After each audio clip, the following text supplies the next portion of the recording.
Episode की शुरुआत में हमें दिखाया जाता है हमारा मेन कैरेक्टर मन में सोच रहा था ये कौन सा जगह है और ये जो लोग हैं आखिर है कौन और जो मास्टर थी वो कहाँ गई हैं। मैं और मास्टर सीलू क्लैन के द्वारा जो हमला हुआ था स्पेल के द्वारा उससे हमें चोट लगा था और क्या ये लोग जो सीलू क्लैन के हो सकते हैं। फिर दिखाया जाता है हमारा मेन कैरेक्टर कुछ वक्त के लिए गुस्सा होता है, उसके बाद दिखाया जाता है वो हमारा मेन कैरेक्टर अपने हाथों से कोई टेक्निक यूज करता है, लेकिन हमारा मेन कैरेक्टर वो देख के चौंक जाता है और मन में सोचता है आखिर ये मेरे साथ चल क्या रहा है, मैं अपने विटल एनर्जी को इस्तेमाल क्यों नहीं कर पा रहा हूँ और मेरे जितने भी कल्टीवेशन थे वो सभी खत्म हो गए या चले गए हैं। फिर दिखाया जाता है हमारे मेन कैरेक्टर के क्लासमेट्स कहने लगते हैं हे उसे देखो वो तो पूरी तरीके से जम चुका है। तो दूसरी लड़की थी वो कहती है ये शर्मिंदा है क्योंकि उसने वो जो काम किया है। फिर दिखाया जाता है हमारे मेन कैरेक्टर के पास एक लड़का आते हुए कहता है हमारे मेन कैरेक्टर को वैसे तुम अब क्यों नहीं बात कर रहे हो यंग मास्टर ये। फिर वो लड़का हमारे मेन कैरेक्टर के कंधे पे हाथ रखता है तो हमारा मेन कैरेक्टर उसके हाथ को पकड़ता है और अलग सा ऑरा निकलता है जिससे कि हमारा मेन कैरेक्टर एकदम घूरते हुए उसे दिखता है। लेकिन दिखाया जाता है किसी को एंटर होते हुए जो कि वो टीचर होती है और वो कहती है आखिर यहाँ पे चल क्या रहा है, वैसे तुम नहीं जानते कि क्लास का बेल बज चुका है। फिर दिखाया जाता है उसी बंदे को जो कि हमारे मेन कैरेक्टर के कंधे पे हाथ रखा था वो कहता है शिट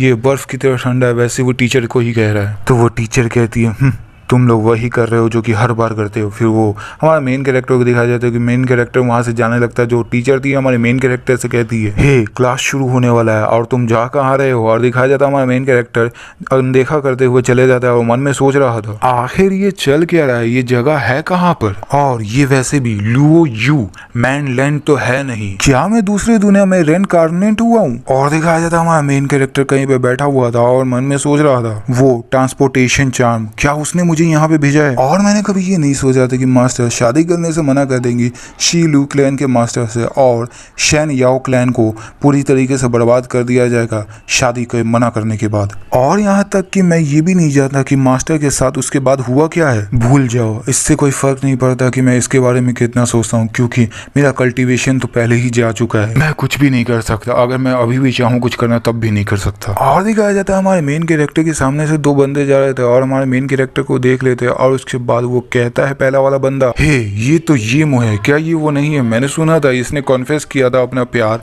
यान यान से जो कि बहुत ही बुरी तरीके से रिजेक्ट हुआ था उसके पूरे क्लास के सामने। तो दूसरा बंदा कहता है ऐसे सोच कर ये करना चाहिए था कि क्या उसके लिए सही है या क्या गलत है, वैसे ही इसका ट्रांसलेशन बहुत ही अलग था तो मैंने इसको अलग तरीके से बताया। फिर हमारा मेन कैरेक्टर ये सुनकर मन में सोचता है ये मुँह ये देख कर लगता है ये मेरा नाम है दुनिया में, रुको एक मिनट, इस दुनिया की यादें जो कि मेरे दिमाग के गहराइयों में दबी हुई है और ये धीरे धीरे मेरे सामने आ रही है। और हमारे मेन कैरेक्टर को पूरे यादें आ जाती है जो कि ये फैमिली और डीएनए टेस्ट का रिपोर्ट का था। तो हमारा मेन कैरेक्टर मन में सोचता है मैं समझ गया, मैं इस दुनिया में ये फैमिली का वंशज था जो कि शुआशिया में 5 बड़े फैमिली में आता है और जो मेरे ये वेंटियान जो फादर मेरे मर गए और उसके बाद जो टेस्ट का रिपोर्ट आया जो कि उसमें मैं उनका बेटा नहीं था वो पता चला और मुझे ये फैमिली से निकाल दिया गया और मैं अब गरीब की जिंदगी जी रहा हूँ नींदगाही में। और कोई बंदा कहता है ये मो जो कि अभी भी लड़की के पीछे जाता है और ये सोचता है कि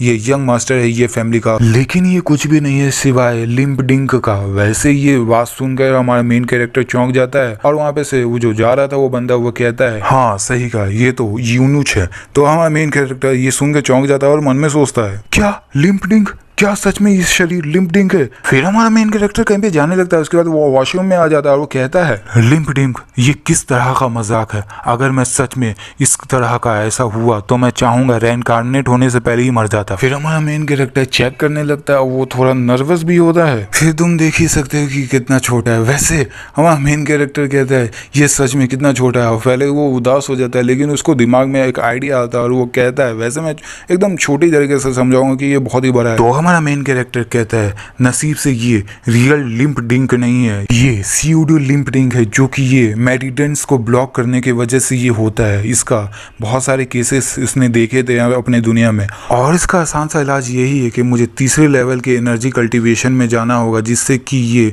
मेरा मेरिडियंस वो ऑटोमेटिकली खुल जाए। लेकिन इस जगह जो कि अर्थ कहते हैं इसमें स्पिरिचुअल एनर्जी बहुत ही कम है और रेयर है और ये मुश्किल होगा तीसरे लेवल के एनर्जी कल्टीवेशन पे जाना। और अगर मैं इसे पा न सका तो ये लिम्प डिंक से अलग नहीं होगा। तो क्या मैं इसी तरह इस अर्थ में बूढ़ा होते हुए मर जाऊंगा इस शरीर के साथ। और दिखाया जाता है हमारा मेन कैरेक्टर कहीं पे जा रहा था जो कि उदास भी था और एक लड़की से टकरा जाता है। वो लड़की कहती है हमारे मेन कैरेक्टर से, तुम सामने क्यों नहीं देख सकते जब तुम आगे चल रहे हो। तो हमारा मेन कैरेक्टर पीछे पलट के कहता है कि क्या। तो वो लड़की हमारे मेन कैरेक्टर को देख के चौंक जाती है और कहती है ये तो तुम हो। और वो हमारा मेन कैरेक्टर कहता है उस लड़की से, क्या तुम मुझे जानते हो। तो वो लड़की कहती है, क्या तुम ब्लडी ये मैंने कुछ समय पहले ही तुम्हें पैसे उधार दिया था और तुम अब ऐसा दिखा रहे हो कि तुम मुझे जानते ही नहीं। तो हमारा मेन कैरेक्टर को कुछ याद आता है। तो हमारा मेन कैरेक्टर मन में सोचता है, अब मुझे याद आया कि ये जो है ये वैंग इंग है। मैं इसे उस वक्त से जानता हूँ जब मैं कैपिटल में था और ये भी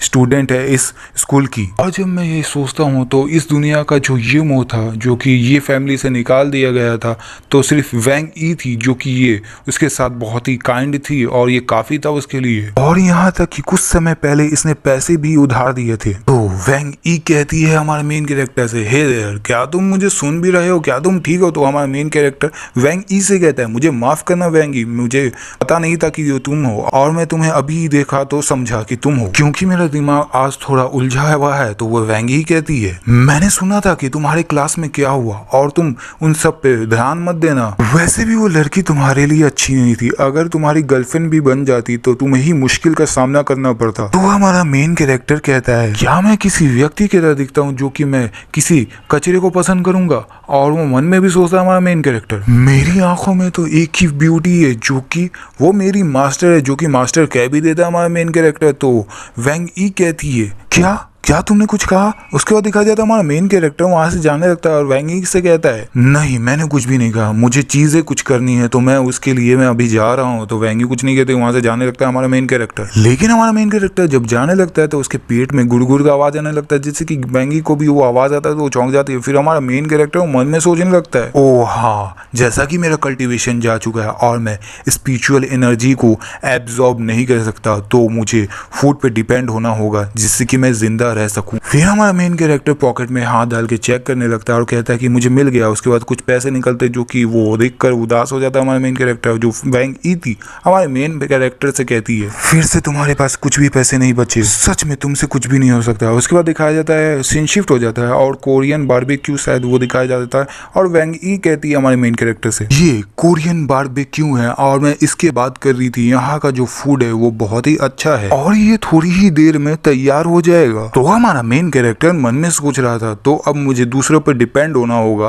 खाना खाने के लिए और मैं इस दुनिया में और भी उदास होना नहीं चाहता। और जो वजह है कि मैं वैंग ई को कैसे जानता हूँ, क्योंकि वो मेरी सिस्टर ये लिंग की क्लासमेट है और ये फैमिली और वैंग फैमिली इसलिए एक दूसरे को जानती है क्योंकि उन लोग का बिजनेस डीलिंग है साथ में। और इस शरीर का जो यादें है वैंग ई के बारे में वो भले ही लापरवाह है लेकिन उसका दिल बुरा नहीं है। और जो ये फैमिली है वो बहुत ही कॉम्प्लिकेटेड फैमिली है और यहाँ तक कि जब मैं पैदा भी हुआ था तो मेरी माँ पर मेरा अच्छा इंप्रेशन नहीं था और मेरा छोटा ब्रदर और मेरी छोटी सिस्टर जो कि दूसरी माँ से है और जो हम तीनों ही जब फादर जिंदा थे पहले हम लोग बिल्कुल ही करीब नहीं थे। और जब मैं ये फैमिली से निकाला गया तो उन लोग से बिल्कुल ही कॉन्टेक्ट खत्म हो गया और ज्यादातर तो जो सिस्टर ये लिंग थी वो मुझसे बहुत ही ज्यादा नफरत करती थी और मैं जानता ही नहीं कि क्या वजह था और वो मुझसे कभी भी अच्छे से बात नहीं करती थी, उसका एटीट्यूड ही बहुत बुरा था। लेकिन इससे कोई भी मदद नहीं हो सकता और जो ये फैमिली के हर एक मेंबर जो है उनके पास ज्यादा अमाउंट एसेट्स है और वो लड़ाई कर सकते हैं पावर से और पैसे से। और ये हैरान करने की बात नहीं है कि वो अपने भाइयों में भी गंदे ट्रिक्स खेलते हैं और मैं ये यकीन से कह सकता हूँ जो वो प्रूफ हुआ था कि मैं ये वेंटियान का बेटा नहीं हूँ, वो जरूर ही बदल दिया गया होगा और इस दुनिया के भी लोग मतलबी और खराब हैं। और जब मैं ये फैमिली का यंग मास्टर था तो वो सभी जितने भी मेरे दोस्त थे वो अच्छे से बात किया करते थे, लेकिन जब मैं ये फैमिली से निकाल दिया गया तो वो जितने भी मेरे सो कोल्ड फ्रेंड्स थे वो सभी मतलबी निकले और जिन्होंने मेरा साथ अभी तक नहीं छोड़ा वो वैंग इंग और 3 और या 2 लोग हैं अभी। तो वैंग ई हमारे मेन कैरेक्टर से कहती है मीट तैयार हो चुका है और अच्छे से खाना। तो हमारा मेन कैरेक्टर उसे देख रहा था, शांत रहता है। फिर वैंग ई हमारे मेन कैरेक्टर से कहती है क्या गलत हुआ है तुम्हारे साथ। तो हमारा मेन कैरेक्टर कहता है क्या, फिर उसके बाद कहता है कि नहीं कुछ नहीं हुआ है। उसके बाद वो हमारा मेन कैरेक्टर और वैंग ई दोनों ही खाने के लिए तैयार होते हैं। उसके बाद जो है ना वैंग ई कहती है हमारे मेन कैरेक्टर से, वैसे ये क्या तुमने सुना है निंग किंग शू के बारे में। तो हमारा मेन कैरेक्टर कहता है कि ये निंग किंग शू कौन है। तो वेंगी कहती है ये तुम्हारी फियांस है जो कि निंग किंग शू है। फिर हमारा मेन कैरेक्टर ये सुन के कंफ्यूज हो जाता है थोड़े वक्त के लिए, फियांस। फिर उसके बाद मन में सोचता है हाँ जो वो हुआ था। फिर उसके बाद हमें स्टोरी बताया जाता है, जो कि बताया जाता है कि 2 साल पहले ये वेंटियान जो कि ये मो के फादर थे, उनको पता चल गया था कि उनका शरीर उनका साथ छोड़ रहा है। तो वो चाहते थे कि उनके बेटे को उनके मरने के बाद सपोर्ट मिले। तो उन्होंने सजेशन दिया था कि वो चाहते थे कि वो अपने बेटे का शादी करवा दे निंग और ये फैमिली के साथ। और ये फैमिली से जो शादी का मौका मिला था, निंग फैमिली ने बिल्कुल ही हामी भर लिया खुशी से। और उस वक्त उन्होंने डिसाइड किया कि वो दोनों फैमिली में शादी करवाएंगे, निंग फैमिली की बेटी से और मुझसे। और निंग फैमिली की बेटी का नाम जो कि उसको बुलाया जाता है निंग किंग शू। तो हमारा मेन कैरेक्टर वेंगी से कहता है उसके साथ क्या हुआ। तो वेंगी कहती है पिछले हफ्ते निंग गई थी ये फैमिली में सगाई को तोड़वाने के लिए, और जैसा कि तुम्हें ये फैमिली से निकाल दिया गया था तो ये नॉर्मल सी बात है कि निंग चाहेगी कि वो अपनी शादी को तोड़ना। लेकिन ऐसा देख के लगता है ये फैमिली ने बहाने का इस्तेमाल किया कि ये मो अब हमारे परिवार का कोई पार्ट नहीं है, और चाहो उससे बात करो निंगाई में अगर तुम्हें उससे सारे परेशानियों से बचना है। तो वैसे ये फैमिली ने हमारे मेन कैरेक्टर के बारे में बोला था कि जाके परेशानी जो भी है उससे बात करे निंग किंग शू से। फिर वेंगी कहती है निंग जो है वो इस बात से गुस्सा हो जाती है, और ना ही वो अनसक्सेसफुल हुई शादी को तोड़ने में। और सबसे मजाक वाली बात ये है कि उसके बाद उसके साथ क्या हुआ। तो हमारा मेन कैरेक्टर कहता है कि क्या हुआ। तो फिर वेंगी कहती है फिर जो 3 दिन बाद निंग फैमिली की बेटी वो सामने आती है और अनाउंस करती है सबके सामने की वो किसी और से शादी नहीं करेगी बल्कि तुमसे करेगी। और क्या ये अजीब नहीं है कि जो निंग किंग शू है जो पहले चाहती थी कि वो शादी को तोड़ना, अब वो नहीं चाहती शादी को तोड़ना। तो हमारा मेन कैरेक्टर कहता है क्या मैं सच में इतना पॉपुलर हो चुका हूँ। तो वेंगी हमारे मेन कैरेक्टर को चिल्लाते हुए कहती है नामुमकिन है, खुद को ज्यादा मत समझो इडियट। ये इसलिए क्योंकि जो निंग थी वो गई थी दूसरे दिन शादी को तोड़ने के लिए, और शादी तोड़ने के बाद ये फैमिली से दो शोंग फैमिली आई थी निंग किंग शू से शादी का बात करने के लिए, शोंग यंग मास्टर से जो कि शोंग शाओवैन है। तो हमारा मेन कैरेक्टर मन में सोचता है शोंग फैमिली जो अभी भी 5 बड़ी फैमिली के सामने खड़ी हुई है ताकतवर बन के, और जाहिर तौर पे बात है कि उसका ताकत बढ़ते जा रहा है, यहाँ तक कि गवर्नमेंट भी उससे डरती है, उसको कंट्रोल करना बहुत ही मुश्किल हो रहा है। और कभी नहीं सोचा था कि निंग फैमिली इतनी ताकतवर फैमिली का सामना करेगी। फिर वेंगी कहती कि जो शोंग शाओवैन है उसका बहुत ही बुरा रेपुटेशन है कैपिटल में, और र्यूमर ये है कि वो बदमाशी नहीं, यहाँ तक कि वो इन्वॉल्व है इलीगल बिजनेस में भी। और निंग फैमिली बिल्कुल ही नहीं चाहेगी कि अपनी बेटी को मौत के मुंह में भेजना, और इसलिए निंग फैमिली जरूरी से इस्तेमाल करेगी तुम्हारा और निंग किंग शू का मैरिज कॉन्ट्रैक्ट का। और जितने भी कैपिटल में लोग हैं वो सभी जानते हैं कि अगर उनको शोंग फैमिली के खिलाफ जाना है यानी कि उनको मरना है, इसलिए निंग फैमिली ये फैमिली को इस मैटर में ला रही है जिससे कि उस पावर को इस्तेमाल करके जो कि है ना तुम्हारे फैमिली ये फैमिली का ताकत भी 5 बड़ी फैमिली में आता है, इसलिए शोंग फैमिली को नीचे करने के लिए वो काम आएगा। तो हमारा मेन कैरेक्टर कहता है इसका मतलब ये है कि मैं एक ह्यूमन शील्ड की तरह इस्तेमाल किया जा रहा है, सही कहा ना मैंने। फिर वेंगी कहती है हाँ इसी के बारे में सही कहा। और फिर इसके बाद टीवी पे न्यूज आता है, उस पे कोई कह रहा था अगला न्यूज कैपिटल एंटरटेनमेंट से है। जैसा कि हम सभी जानते हैं मिस निंग किंग शू के बारे में जो कि वो ब्यूटीफुल वुमेन है कैपिटल में, और उन्होंने चौंकाने वाली अनाउंसमेंट किया था पिछले हफ्ते। और हमारे जो रिपोर्टर है आज पूरी तरीके से उस मैटर के बारे में बात करेंगे। फिर हमारे मेन कैरेक्टर और वेंगी का दोनों का ध्यान उस न्यूज पे चला जाता है। फिर वेंगी हमारे मेन कैरेक्टर से कहती है कि ये सही वक्त पर आई है, अब देखते हैं कि तुम्हारी चीफ फियांस क्या कहती है सबके सामने। फिर न्यूज में जो रिपोर्टर थी वो पूछती है निंग किंग शू से मिस निंग किंग शू आपने पिछले हफ्ते अनाउंस किया था कि आप ये फैमिली के ये मो से जो कि ये मो अपने फैमिली से निकाला गया है उससे आप शादी करने वाली हैं, और कई लोग ये सोचते हैं कि आप एक पब्लिक स्टंट करने की कोशिश कर रहे हैं, तो आप इसके बारे में क्या कहना चाहेंगी। तो निंग किंग शू कहती है कि मैंने पहले भी कहा था कि हमारी निंग फैमिली हमेशा अपने वादे पे पक्का रहती है, और जैसा कि ये मो और मेरे बीच मैरिज कॉन्ट्रैक्ट था तो इससे कोई फर्क नहीं पड़ता, मैं उसी से शादी करूंगा भले ही कुछ भी हो। फिर दिखाया जाता है निंग किंग शू के जो बॉडीगार्ड थे वो सामने आके कहने लगते हैं कि हट जाओ, उसके बाद है ना वो लेके जाने लगते हैं उसके बॉडीगार्ड, और जो न्यूज रिपोर्टर थे वो कहते हैं कि हम इसे कंटिन्यू करेंगे आगे जो भी मैटर सामने आएगा। तो वेंगी हमारे मेन कैरेक्टर से कहती है कि देखा मैंने सही कहा था? क्या मैंने गलत कहा था तुमसे? तो हमारा मेन कैरेक्टर मन में सोच रहा था वेंगी सही कह रही है एक तरीके से, क्योंकि अगर वो चाहेगी तो निंग किंगशू हमारे शादी का कॉन्ट्रैक्ट तोड़ सकती है। और जो फैमिली है वो लंबे वक्त से इस कैपिटल में रह रहे हैं, तो वो ऐसा नहीं है कि जो वो कहेंगे वो करेंगे। और अभी के लिए ये जो निंग किंगशू का जो मसला है उसको मैं साइड करता हूँ। जैसा कि मैं ये फैमिली से निकाला गया हूँ तो इसे मुझसे कोई लेना देना नहीं होना चाहिए। और अभी के लिए तो सबसे बड़ा दिक्कत ये है कि मेरे लिए पैसा, जो कि पैसा बहुत ही मुश्किल है, और मैं अभी जो दूसरे बॉडी में रिकार्डिनेट हुआ हूँ वो बहुत ही मुश्किल है, क्योंकि ये बहुत ही गरीब है। और दिखाया जाता है वेंगी को अचानक से कुछ याद आता है और वो कोई लिफाफा निकालते हुए हमारे मेन कैरेक्टर को देते हुए कहती है मैं लगभग इसे भूल ही गई थी, ये तुम्हारे लिए है। फिर हमारा मेन कैरेक्टर उसे लेते हुए कहता है ये क्या है, और वो जब खोल के देखता है तो फिर उसके बाद कहता है हमारा मेन कैरेक्टर वेंगी से, क्या तुम इसके लिए श्योर हो ना कि इससे तुम्हें कोई प्रॉब्लम नहीं होगा, क्योंकि तुम मुझे इतना पैसा उधार दे रही हो एक ही बार में। तो वेंगी हमारे मेन कैरेक्टर से कहती है नहीं नहीं, ये मेरा नहीं है, तुम्हारा ब्रदर ये जी फेंग वो चाहता था कि तुम्हें ये पैसा पास कर दूं।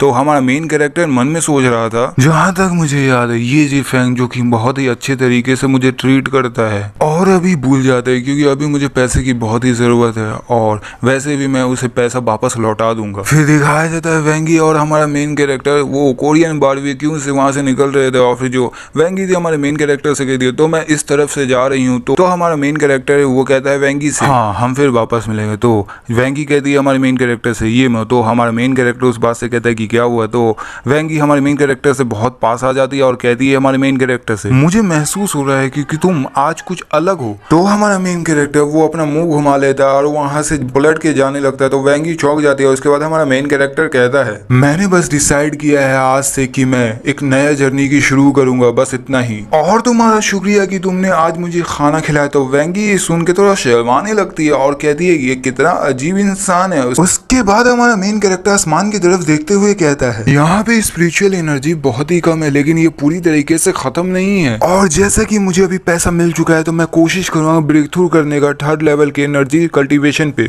और मैं मुकम्मल तौर पे वापस से मिल सकूंगा अपनी मास्टर से। तो चैप्टर खत्म। अब हमारा मेन कैरेक्टर का नया जर्नी शुरू होने वाला है, और 2 चैप्टर को कवर करना मुझ पर ही भारी पड़ गया, लेकिन वीडियो को देख लेना। चलो फिर बाय बाय।